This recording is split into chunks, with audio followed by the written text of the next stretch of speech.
Hai para pejuang CPNS, apa kabar? Semoga dalam keadaan sehat dan bahagia. Belakangan ini video aku yang berkaitan tentang CPNS dan auditor lagi rame banget penontonnya. Mungkin karena pendaftaran CPNS sudah mulai dibuka ya. Terima kasih untuk yang nonton dan terima kasih banyak untuk yang sempetin komen. Beberapa komennya udah aku jawabin, dan ada juga beberapa komen lainnya yang menurut aku perlu untuk aku bikinin video biar penjelasannya lebih lengkap. Makanya walaupun lagi nggak sesemangat biasanya, aku kumpulin sisa semangat yang masih ada untuk bikin video ini karena aku inget kalian perjuangannya lebih berat lagi untuk berjuang lulus CPNS di situasi pandemi. Tetap semangat ya!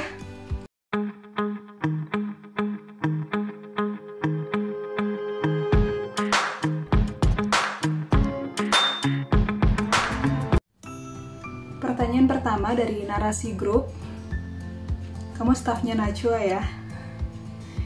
Dia bilang, Mbak izin bertanya, udah mirip PNS loh, semoga pertanda akan lolos ya. Ahli pertama auditor untuk lulusan hukum, apakah berbeda? Auditor ahli pertama itu semuanya sama, fungsinya adalah melakukan pemeriksaan dan diawali menjadi anggota tim. Anggota tim ini akan membantu ketua tim dalam melaksanakan pengawasan. Nah, terus kenapa beda jurusan nih? Seperti yang kita ketahui, audit itu kan luas lingkupnya. Kita nggak akan cuma meriksa laporan keuangan, yang mana pastinya dipahamin sama jurusan ekonomi. Tapi kita juga bisa meriksa laporan kinerja, bahkan indikasi adanya fraud. Nah, untuk itulah kenapa di dalam satu tim audit perlu adanya background dari berbagai pendidikan, karena akan sangat mendukung nantinya. Misal ada satu kasus yang terindikasi merugikan keuangan negara. Aku sebagai sarjana ekonomi akan bisa lihat dari sisi keuangannya. Kamu sebagai sarjana hukum bisa lihat dari sisi legalnya. Dan ini pasti akan menghasilkan laporan audit yang lebih baik lagi ketimbang aku sebagai sarjana ekonomi yang bikin sendiri. Dan nantinya ujung-ujungnya akan memberikan rekomendasi yang baik bagi instansi tersebut. Tapi akan sangat baik kalau kamu mempelajari sedikit tentang keuangan, karena banyak kasus yang bisa terindikasi dari laporan keuangan. Walaupun tidak secara mendalam ya, karena secara mendalamnya kamu bisa masuk lagi ke audit operasional atau bahkan audit investigasi.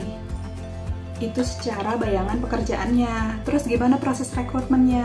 Kalau menurut aku sih sama aja, dan nantinya mungkin perbedaannya akan diwawancara. Karena kamu jurusan hukum, mungkin kamu bisa lebih all out tentang pengetahuan kamu di hukum. Sama sedikit-sedikit baca tentang kode etik auditor ya, karena kan pasti akan lebih wow kalau misalnya kamu bisa membuat mereka kagum sama kamu yang udah paham duluan nih tentang auditor. Kita sebagai auditor punya kode etik sama standar, kamu bisa googling. Terus pertanyaan kedua ada dari Yenhi dan Ibtida. Katanya, Kak, syarat jadi auditor ahli pertama pada pendaftaran CPNS harus ada pengalaman kerja di bidangnya. Proses awalnya kamu bisa lihat di persyaratannya ya, pasti akan dicantumin kalau memang mencari yang berpengalaman. Tapi biasanya sih enggak sih, kalau misalnya nggak dicantumin ya kamu daftar aja, nggak apa-apa. Cuman memang kalau yang udah berpengalaman pasti akan punya nilai tambah, apalagi waktu pas wawancara dia bisa jelasin tuh pekerjaan dia kayak gimana, dan dia pasti udah siap kerja. Tapi buat kamu yang belum punya pengalaman kerja, jangan minder juga. Karena aku pribadi waktu pas wawancara punya saingan yang pengalaman kerjanya lebih banyak daripada aku. Tapi aku yang lulus kenapa? Karena aku bisa menunjukkan kalau aku punya kompetensi daripada orang yang berpengalaman ini. Aku waktu itu sih udah sempat baca tentang kode etik sama standarnya auditor. Jadi aku jelasin tuh kalau misalnya aku punya sifat-sifat yang wajib dimiliki oleh seorang auditor. Contohnya integritas, disiplin, dan lain sebagainya. Dan mungkin kamu bisa untuk menonjolkan kompetensi kamu. Pokoknya tunjukin kalau kamu kompeten dan mau belajar. Karena seorang auditor itu harus mau belajar. Angka kredit juga akan banyak dipengaruhi dari pelatihan-pelatihan dan seminar-seminar yang udah kamu ikutin. Pertanyaan ketiga dari Sultan, Ogre, dan Dorime. Dia bertanya tentang tips and trik SKB sama apakah inspektorat itu perlu sertifikat CIA. Nah, untuk sertifikat CIA kita nggak perlu ya, untuk jadi seorang auditor ahli pertama nggak perlu punya sertifikat CIA dulu. Dan itu susah loh untuk lulus sertifikat CIA, karena aku beberapa kali ngobrol sama yang senior-senior petinggi-petinggi auditor, mereka tuh kayak 2 kali ujian baru lulus, dan itu memang susah. Dan kamu juga harus punya pengalaman kerja 2 tahun sebagai auditor untuk bisa ikut ujian sertifikasi CIA itu. Nah, tapi kalau misalnya kamu punya CIA, misalnya kamu udah berpengalaman sebelumnya dan apply jadi PNS sebagai auditor dan udah punya sertifikat CIA, itu akan nambah angka kredit kamu, itu diperhitungkan banget. Nah, terus kalau terkait sama SKB-nya, setiap instansi itu beda-beda SKB-nya. Kalau instansi aku kemarin SKB-nya itu psikotes, tes TOEFL, wawancara psikolog, sama wawancara user. Kalau di tempat temen aku yang BPKP beda lagi, dia ternyata SKB-nya itu ada TPA-nya kayak waktu pas CAT, dan ada juga peraturan tentang BPKP-nya. Jadi pastiin kamu belajarin tuh peraturan-peraturan yang berkaitan sama instansi yang kamu lamar, takutnya keluar di SKB. Pokoknya banyak-banyakin bekalin diri kamu sama ilmu yang akan berguna selama ujian nanti. Dan pertanyaan yang terakhir dari, namanya nggak bagus ya, dia minta buat video tentang auditor terampil, kerjanya gimana dan lain-lain. Auditor terampil itu sama aja kayak auditor ahli pertama, pekerjaannya dimulai dari menjadi anggota tim.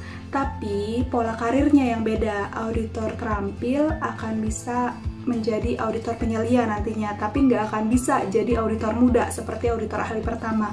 Auditor muda itu apa? Auditor muda itu ketua tim. Cuman kalau misalnya kamu memang berprestasi, rajin, bagus kerjanya, seperti ada yang aku kenal, dia auditor terampil dan sudah berkarir menjadi auditor penyelia, dia bisa diperankan menjadi ketua tim. Tapi kalau misalnya kamu masuk ya sebagai auditor ahli pertama, itu kamu setelah naik 3B terus naik 3C itu akan ikut diklat auditor muda dan nantinya akan menjadi ketua tim. Dan golongannya juga beda. Auditor terampil itu dimulai dari golongan 2A, sedangkan auditor ahli pertama dimulai dengan golongan 3A. Kayaknya itu aja sih yang ngebedain, selebihnya kerjaannya sih sama aja, melakukan pemeriksaan, melakukan pengawasan. Nah, itu tadi pertanyaan-pertanyaan yang bisa aku jawab untuk saat ini. Kalau misalnya ada pertanyaan lagi, kalian bisa komen di bawah atau DM aku di media sosial aku, dan aku akan usahain untuk ngejawab semua pertanyaan kalian. Karena komen-komen kayak gini yang paling bikin happy dan bikin semangat lagi untuk bikin video. Tetap semangat juga buat kalian. Aku tahu ini usahanya pasti akan berat banget karena di masa pandemi, tapi jangan sampai mengurangi semangat kalian sedikit pun. Aku doain semoga kalian semua lulus dan bergabung menjadi abdi negara. Dah.